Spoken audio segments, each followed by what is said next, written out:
കഴിഞ്ഞ ശനിയാഴ്ച, അതായത് 19/5/2024 ചോറ്റാനിക്കര ദേവീക്ഷേത്രത്തിൽ തൊഴാൻ വേണ്ടി പോയി.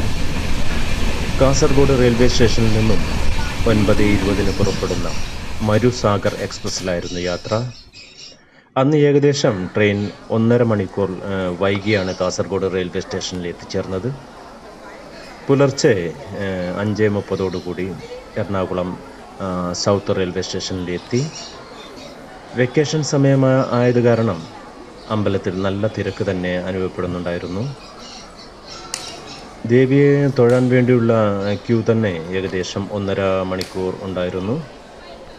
ഞാൻ ആദ്യമായിട്ടാണ് ചോറ്റാനിക്കര ദേവി ക്ഷേത്രത്തിൽ പോകുന്നത്.